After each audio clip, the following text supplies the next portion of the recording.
तो पश्चिम बंगाल में चुनाव के नतीजों के बाद अब दल बदलने वाले नेताओं ने घर वापसी के लिए सियासी दौड़ धूप करनी शुरू कर दी है। विधानसभा चुनाव के वक्त जोर शोर से बीजेपी में शामिल हुए टीएमसी के कई नेता अब ममता बनर्जी से खुलेआम माफी मांग रहे हैं और टीएमसी में वापसी की गुहार लगा रहे हैं। टीएमसी और बीजेपी दोनों ही पार्टियां ऐसे लोगों को मौका परस्त बताकर फिलहाल पल्ला झाड़ रही हैं। देखिए पश्चिम बंगाल से हमारे संवाददाता रवि दत्ता की ये एक्सक्लूसिव रिपोर्ट।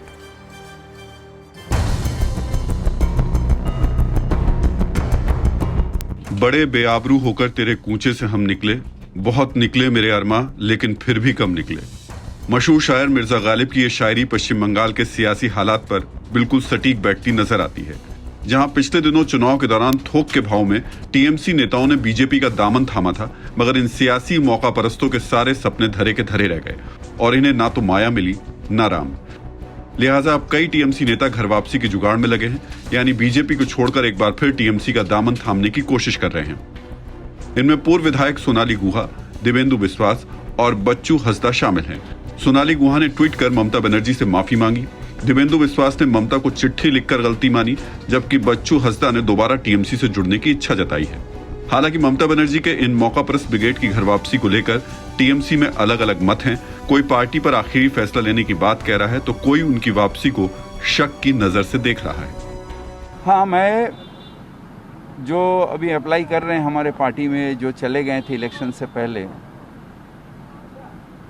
वो अगर अपने हृदय परिवर्तन हो रहा है और इसके लिए वो अफसोस हैं जो वो चले गए थे, ये अन्याय हुआ, तो ये अच्छी बात है। मगर फिर भी एक बात है, वो है a friend in need is a friend in deed.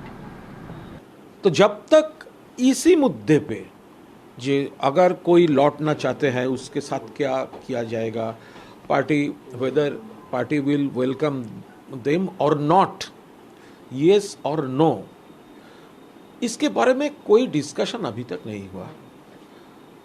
Until ये डिस्कशन हो रहा है एप्रोप्रिएट फोरम में।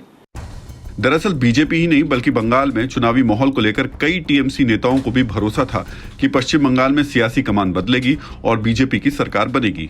इसी उम्मीद में 34 छोटे बड़े टीएमसी नेता बीजेपी में शामिल हो गए, लेकिन महज 13 नेताओं को चुनाव में टिकट मिला। माना जा रहा है कि टीएमसी नेताओं की घर वापसी के पीछे भी ये एक बड़ी वजह है और इसी वजह से बीजेपी भी उन नेताओं को मौका परस्त करार दे रही है। हम लोग कुछ बोलना नहीं चाहते इस बारे में। देखिए, हमारा यात्रा सन 52 में शुरू हुआ था। ये लंबी सफर में हम लोग बहुत ऐसा दिन देखा है और जो कुछ हुआ जनता का सामने हुआ। कुछ लोग रोते रोते हम लोगों के पास आए थे, अब वो हंसते हंसते जा रहे हैं। तो ये हंसी और रोना, इसका बीच में हम लोग कोई दरार पैदा करना नहीं चाहते। जो जहां जाए सुख से रहे, शांति से रहे, ये हमारा काम है। हालांकि ये भी सच है कि इन्हीं मौका परस्तों के सहारे बीजेपी ने बंगाल का सियासी रण जीतने का प्लान बनाया था और चुनाव से पहले टीएमसी के सांसद से लेकर विधायक स्तर तक बड़ी सेंधमारी की थी। मगर अब सिर्फ टीएमसी के वो बागी ही नहीं, टीएमसी के मुताबिक कई बीजेपी नेता भी दीदी का दामन थामने की कोशिश में लगे हैं। खबर है कि 25 बीजेपी नेता भी टीएमसी से संपर्क में हैं। हालांकि इन खबरों में कितनी सच्चाई है, ये तो वक्त ही बताएगा।